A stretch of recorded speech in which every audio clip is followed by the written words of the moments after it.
അതുപോലെ തന്നെ ഇനിയും നമ്മൾ കടന്നു പോകേണ്ടിയിരിക്കുന്ന ജന്മങ്ങളെയാണ് നമ്മുടെ പുനർജന്മങ്ങളെന്ന് നമ്മൾ ഉദ്ദേശിക്കുന്നത്.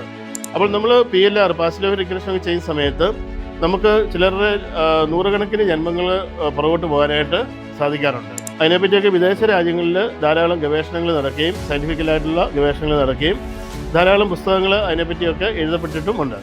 പ്രിയമുള്ളവരെ, ഏവർക്കും എൻ്റെ ആത്മനമസ്തേ. ഇന്ന് ധാരാളം ആളുകൾ അന്വേഷിക്കുന്നൊരു വിഷയമാണ് നമ്മുടെ മുജ്ജന്മങ്ങളും അതുപോലെ തന്നെ പുനർജന്മങ്ങളുമൊക്കെ സത്യമാണോ, അതിനൊക്കെ എന്തെങ്കിലും ശാസ്ത്രീയമായിട്ടുള്ള അടിത്തറയുണ്ടോ എന്നൊക്കെയുള്ള കാര്യങ്ങൾ.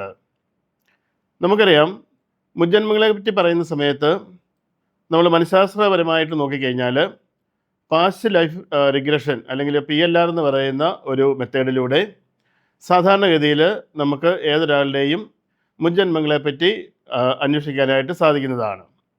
അപ്പോൾ അങ്ങനെ PLR ചെയ്യുന്ന സമയത്ത് പല ആളുകളും അവരുടെ കഴിഞ്ഞു പോയ പല ജന്മങ്ങളിലും അവരെന്തൊക്കെയായിരുന്നു, അല്ലെങ്കിൽ ഏതൊക്കെ കാലഘട്ടത്തിലാണ് അവർ ജീവിച്ചിരുന്നത്, അല്ലെങ്കിൽ ആ ഒരു കാലഘട്ടത്തിൽ അവർ ആരായിട്ടാണ് എന്തായിട്ടാണ് ജീവിച്ചിരുന്നത് എന്നൊക്കെയുള്ള കാര്യങ്ങളെപ്പറ്റി പറയാറുണ്ട്. അതുപോലെ തന്നെ ചുരുക്കം ചില ആളുകൾക്ക് PLR ഒന്നും കൂടാതെ തന്നെ അവരുടെ പൂർവ്വജന്മങ്ങളെ പറ്റിയുള്ള ഇൻഫർമേഷൻസ് കിട്ടിയതായിട്ട് നമുക്ക് പലയിടത്തും രേഖപ്പെടുത്തിയിട്ടുണ്ട്. അതുപോലെ തന്നെ പൂർവ്വജന്മങ്ങളുണ്ട് എന്നുണ്ടെങ്കിൽ തീർച്ചയായും നമുക്ക് പുനർജന്മങ്ങളും ഉണ്ടാവാനുള്ള സാധ്യതയുണ്ട് എന്നുള്ളതാണ് വാസ്തവം. അപ്പോൾ ഇത്തരത്തിൽ നമുക്ക് ഈ മുജ്ജന്മങ്ങളുടെയും പുനർജന്മങ്ങളുടെയും അടിസ്ഥാനം എന്താണ് എന്നുള്ളതിനെ പറ്റി നമുക്ക് ഈ വീഡിയോയിലൂടെ ഒന്ന് മനസ്സിലാക്കാം. കാരണം ഇതിനെന്തെങ്കിലും ശാസ്ത്രീയമായ അടിത്തറയുണ്ടോ എന്നുള്ളതാണ് ഇവിടെ ഏറ്റവും കൂടുതലായിട്ട് ചോദിക്കപ്പെടുന്ന ഒരു ചോദ്യം എന്ന് പറയുന്നത്. നമുക്കറിയാം, നമ്മളിന്ന് ഏതൊരു കാര്യത്തെ വിശ്വസിക്കണമെന്നുണ്ടെങ്കിലും അതിനൊരു ശാസ്ത്രീയമായ അടിത്തറ, നമ്മുടെ മോഡേൺ സയൻസിൻ്റെ ഒരു അടിസ്ഥാനം നമ്മൾ അന്വേഷിക്കാറുണ്ട്. അപ്പോൾ മോഡേൺ സയൻസ് പറയുന്ന ഒരു കാര്യത്തെ നമുക്ക് കണ്ണുപടച്ച് വിശ്വസിക്കാനായിട്ട് നമുക്ക് സാധിക്കും. എന്നാൽ സയൻസ് പ്രൂവ് ചെയ്യാത്ത പല കാര്യങ്ങളെയും നമുക്ക് ശരിയായ രീതിയിൽ മനസ്സിലാക്കാനായിട്ടോ അല്ലെങ്കിൽ വിശ്വസിക്കാനായിട്ടോ സാധാരണ നമ്മൾ തയ്യാറാവുന്നില്ല എന്നുള്ളതാണ് അതിൻ്റെ സത്യമെന്ന് പറയുന്നത്. അപ്പോൾ എന്താണ് പൂർവ്വജന്മം, അല്ലെങ്കിൽ എന്താണ് പുനർജന്മം? നമുക്കറിയാം, പൂർവ്വജന്മം എന്ന് പറയുമ്പോൾ നമ്മൾ ഈ ഒരു ജന്മത്തിലേക്ക് കടന്നു വരാനായിട്ട് നമ്മൾ ഏതൊക്കെ ജന്മങ്ങളിലൂടെയാണോ കടന്നു വന്നിട്ടുള്ളത് ആ ജന്മങ്ങളെയാണ് നമ്മുടെ മുൻജന്മം അല്ലെങ്കിൽ പൂർവ്വജന്മം എന്ന് പറയുന്നത്. അതുപോലെ തന്നെ ഇനിയും നമ്മൾ കടന്നു പോകേണ്ടിയിരിക്കുന്ന ജന്മങ്ങളെയാണ് നമ്മുടെ പുനർജന്മങ്ങളെന്ന് നമ്മൾ ഉദ്ദേശിക്കുന്നത്. അപ്പോൾ എന്താണ് നമ്മുടെ ഈ ജന്മങ്ങളുടെ തുടർച്ചയുടെ ഒരു അടിസ്ഥാനം എന്ന് നോക്കിക്കഴിഞ്ഞാൽ നമുക്കറിയാം, നമ്മളെല്ലാം ഏറ്റവും സൂക്ഷ്മതലത്തിൽ നമ്മുടെ ഈ ശരീരവും നമ്മൾ കാണുന്ന എല്ലാ മാറ്റവും എനർജിയാണ് എന്ന് നമുക്കറിയാം. അപ്പോൾ ഈ പ്രപഞ്ചത്തിൽ അടിസ്ഥാനപരമായിട്ട് ഉള്ളതെന്ന് പറയുന്നത് എനർജിയാണ്. അപ്പോൾ എനർജിയെ നമുക്ക് നശിപ്പിക്കാനായിട്ടോ അല്ലെങ്കിൽ പുതുതായിട്ട് സൃഷ്ടിക്കുവാനായിട്ടോ സാധിക്കില്ല എന്നുള്ളതാണ് ശാസ്ത്രം പറയുന്നത്. അപ്പോൾ ആ ഒരു രീതിയിൽ നോക്കിക്കഴിഞ്ഞാൽ നമ്മളെല്ലാം അടിസ്ഥാനപരമായിട്ട് ഈ കാണുന്ന മാറ്റമായിട്ടിരിക്കുന്ന നമ്മളെല്ലാം അടിസ്ഥാനപരമായിട്ട് എനർജി തന്നെയാണ്. ഇനി ആ എനർജി മാത്രമാണോ നമ്മളെന്ന് അന്വേഷിച്ച് കഴിഞ്ഞാൽ നമുക്കറിയാം, ഈ പ്രപഞ്ചത്തിൽ എനർജി മാത്രമല്ല ഉള്ളത്. അതിനു പകരം ഈ പ്രപഞ്ചത്തിൽ ഒരു ബോധം അല്ലെങ്കിൽ കോൺഷ്യസ്നെസ്സും ഉണ്ട് എന്ന് നമുക്ക് മനസ്സിലാക്കാവുന്നതാണ്. അപ്പോൾ ബോധത്തെപ്പറ്റി നമ്മൾ കൂടുതൽ മനസ്സിലാക്കി കഴിഞ്ഞാൽ ഈ പ്രപഞ്ചം മുഴുവൻ നിറഞ്ഞു നിൽക്കുന്ന ആ അഖണ്ഡമായ ബോധാവസ്ഥയിലാണ് നമ്മളെല്ലാം ആയിരിക്കുന്നത് എന്ന് നമുക്ക് മനസ്സിലാക്കാവുന്നതാണ്. അതായത് ഈ എനർജി എന്ന് പറയുന്നത്, ആ എനർജി പ്രവർത്തിക്കുന്നത് പോലും ഈ അഖണ്ഡമായ ആ ഒരു ബോധത്തിലാണ് എന്ന് നമുക്ക് കാണാനായിട്ട് സാധിക്കും. അപ്പോൾ അങ്ങനെ അൾട്ടിമേറ്റായിട്ടിരിക്കുന്ന ആ ബോധത്തെയാണ് ശരിക്കും പറഞ്ഞാൽ ഭാരതം ശിവം എന്ന് വിളിച്ചത്. അതായത് ശിവം എന്ന് പറഞ്ഞാൽ ആ അൾട്ടിമേറ്റായിട്ടുള്ള അഖണ്ഡമായ ബോധമാണ് എന്ന് നമുക്ക് മനസ്സിലാക്കാനായിട്ട് സാധിക്കും. അപ്പോൾ ശിവം ബോധമാണെന്നുണ്ടെങ്കിൽ ശക്തി എന്ന് പറയുന്നത് നമുക്ക് എനർജി ആയിട്ട് നമുക്ക് കാണാനായിട്ട് സാധിക്കും. അപ്പോൾ ഈ ശിവവും ശക്തിയും കൂടുന്നതാണ് ഈ പ്രപഞ്ചം എന്ന് നമ്മുടെ ഭാരതീയ സംസ്കാരത്തിൽ നമ്മൾ നേരത്തെ തന്നെ വർഷങ്ങൾക്ക് മുമ്പ് തന്നെ നമ്മൾ പറഞ്ഞു വെച്ചിട്ടുണ്ട്. അപ്പോൾ അങ്ങനെ നോക്കുന്ന സമയത്ത് ഇവിടെ ഇരിക്കുന്ന മനുഷ്യരായിരിക്കുന്ന നമ്മൾ ഓരോരുത്തരും ഈ എനർജിയുടെയും ഈ കോൺഷ്യസ്നെസ്സിൻ്റെയും ഭാഗമാണ് എന്ന് നമുക്ക് മനസ്സിലാക്കാനായിട്ട് സാധിക്കും. അതായത് ഈ അഖണ്ഡമായ ബോധത്തിൻ്റെയും അഖണ്ഡമായ എനർജിയുടെയും ഭാഗമാണ് അല്ലെങ്കിൽ അംശമാണ് നമ്മൾ ഓരോരുത്തരും എന്ന് നമുക്ക് മനസ്സിലാക്കാനായിട്ട് സാധിക്കും.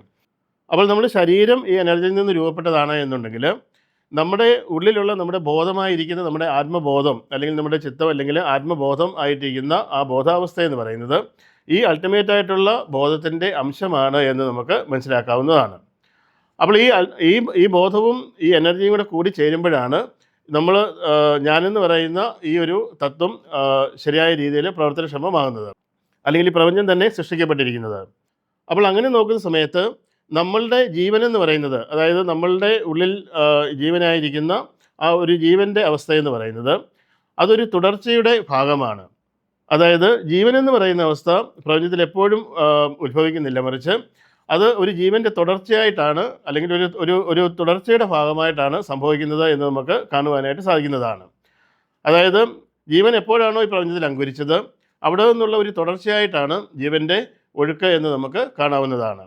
അപ്പോൾ അങ്ങനെ നോക്കുന്ന സമയത്ത് നമ്മുടെ ബോധമെന്ന് പറയുന്ന ഈ അഖണ്ഡമായ ബോധത്തിൻ്റെ അംശമായിരിക്കുന്ന നമ്മുടെ ആത്മബോധം എന്ന് പറയുന്നത്, അല്ലെങ്കിൽ നമ്മുടെ ലിമിറ്റഡ് ഇൻഡിവിജ്വൽ കോൺഷ്യസ്നസ് എന്ന് പറയുന്നത് ഈ ബോധത്തിൻ്റെ തന്നെ ഈ അൾട്ടിമേറ്റ് ആയിട്ടുള്ള കോൺഷ്യസ്നസിൻ്റെ തന്നെ ഭാഗമാണ്.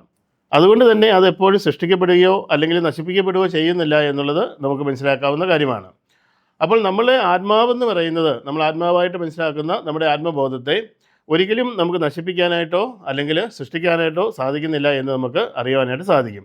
അതെന്ന് പറയുന്നത് ഈ പ്രാപഞ്ചികമായിട്ടുള്ള ബോധത്തിൻ്റെ അംശം തന്നെയാണ്.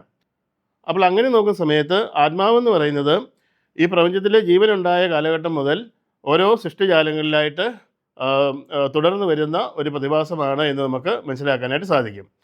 അപ്പോൾ അങ്ങനെ നോക്കുന്ന സമയത്ത് നമ്മളെന്ന് പറയുന്നത് നമ്മൾ പല പല ജന്മങ്ങളിലൂടെ കടന്നു വന്ന ഒരു സൃഷ്ടിയാണ് എന്ന് നമുക്ക് മനസ്സിലാക്കാനായിട്ട് സാധിക്കും. അപ്പോൾ നമ്മൾ PLR പാസ്റ്റ് ലൈഫ് റിഗ്രഷൻ ഒക്കെ ചെയ്യുന്ന സമയത്ത് നമുക്ക് ചിലരുടെ നൂറുകണക്കിന് ജന്മങ്ങൾ പുറകോട്ട് പോകാനായിട്ട് സാധിക്കാറുണ്ട്. അതിനെപ്പറ്റിയൊക്കെ വിദേശ രാജ്യങ്ങളിൽ ധാരാളം ഗവേഷണങ്ങൾ നടക്കുകയും സയൻറ്റിഫിക്കലായിട്ടുള്ള ഗവേഷണങ്ങൾ നടക്കുകയും ധാരാളം പുസ്തകങ്ങൾ അതിനെപ്പറ്റിയൊക്കെ എഴുതപ്പെട്ടിട്ടുമുണ്ട്. അപ്പോൾ നമ്മളുടെ ഈ ജന്മങ്ങളുടെ തുടർച്ചയെന്ന് പറയുന്നത് തീർച്ചയായിട്ടും ഈ പ്രപഞ്ചത്തിൽ സംഭവിക്കുന്ന ഒന്നാണ് എന്ന് നമുക്ക് മനസ്സിലാക്കാവുന്നതാണ്. അതായത് നമ്മൾ ഇന്ന് ഇവിടെ ഇരിക്കുന്ന ഈ ഒരു എൻറ്റിറ്റി എന്ന് പറയുന്നത് ഇവിടെ പുതുതായിട്ട് സൃഷ്ടിക്കപ്പെട്ട ഒരു സൃഷ്ടിയല്ല, മറിച്ച് ഇത് സൃഷ്ടികളുടെ ഒരു പരിണാമത്തിൻ്റെ ഒരു തുടർച്ചയാണ് എന്ന് നമുക്ക് കാണാവുന്നതാണ്. അതായത് ഇന്ന് നമ്മൾ ഈ പ്രപഞ്ചത്തിൽ കാണുന്ന എല്ലാ സൃഷ്ടികളും ഒരു പരിണാമത്തിന് വിധേയമായിക്കൊണ്ട് ആ പരിണാമത്തിൻ്റെ ഒരു തുടർച്ചയിൽ ഉണ്ടായിട്ടുള്ള സൃഷ്ടികളാണ് എന്ന് നമുക്ക് കാണാവുന്നതാണ്. അപ്പോൾ അങ്ങനെ നോക്കുമ്പോൾ നമ്മുടെ മുജ്ജന്മങ്ങൾ അല്ലെ പൂർവ്വജന്മങ്ങളൊക്കെ തികച്ചും സത്യമാണ് എന്ന് നമുക്ക് അനുമാനിക്കാവുന്നതാണ്. അപ്പോൾ അങ്ങനെ പൂർവ്വജന്മങ്ങളിലൂടെ നമ്മൾ ആർജിച്ചെടുത്ത കർമ്മങ്ങളെയാണ്, അല്ലെങ്കിൽ ആ പൂർവ്വജന്മങ്ങളിൽ നമ്മൾ ചെയ്ത കർമ്മങ്ങളുടെ ഫലത്തെ നമ്മളിവിടെ ഈ ജന്മത്തിൽ നമ്മൾ അനുഭവിക്കുന്ന ആ ഒരു കർമ്മങ്ങളെയാണ് നമ്മൾ സഞ്ചിത കർമ്മങ്ങളെന്ന് പറയുന്നത്. അതായത് പൂർവ്വജന്മങ്ങളിൽ നമ്മൾ ചെയ്ത പ്രവൃത്തികൾക്കനുസൃതമായിട്ട് ഈ ജന്മത്തിൽ അല്ലെങ്കിൽ ഈ ജന്മം എടുക്കാനായിട്ട് കാരണമായ കർമ്മങ്ങളെയാണ് നമ്മൾ നമ്മുടെ സഞ്ചിത കർമ്മങ്ങളെന്ന് പറയുന്നത്. അപ്പോൾ ജന്മങ്ങളിലേക്ക് വരുന്ന സമയത്ത് നിരവധി ജന്മങ്ങൾ എടുത്തതിന് ശേഷമായിരിക്കും നമ്മൾ ഓരോരുത്തരും ഇവിടെ ഈ ഒരു ജന്മം നമുക്ക് ലഭിച്ചിട്ടുണ്ടാവുക.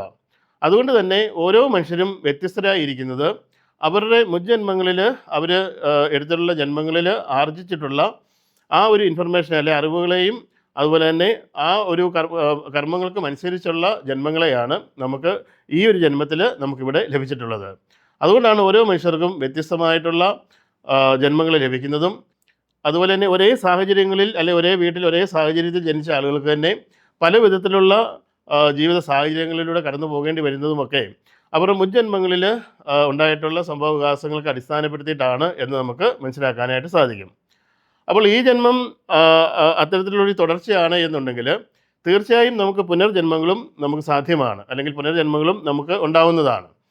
അപ്പോൾ പുനർജന്മങ്ങളിലേക്ക് നമ്മൾ കടന്നു പോകുന്ന സമയത്ത് ഈ ജന്മത്തിൽ നമ്മൾ എത്രമാത്രം നല്ല കർമ്മങ്ങളെ അനുഷ്ഠിക്കുന്നുവോ അതനുസരിച്ചുള്ള ജന്മങ്ങളായിരിക്കും നമുക്ക് മുന്നോട്ട് ലഭിക്കുക എന്നുള്ളതാണ് നമ്മൾ മനസ്സിലാക്കേണ്ട പ്രധാനപ്പെട്ട ഒരു കാര്യമെന്ന് പറയുന്നത്.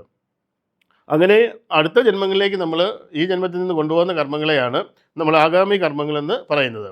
അപ്പോൾ ആഗാമി കർമ്മങ്ങൾ ശുദ്ധമായിരുന്നെങ്കിൽ മാത്രമേ നല്ല ജന്മങ്ങൾ നമുക്ക് പുനർജന്മങ്ങൾ നമുക്ക് ലഭിക്കുകയുള്ളൂ.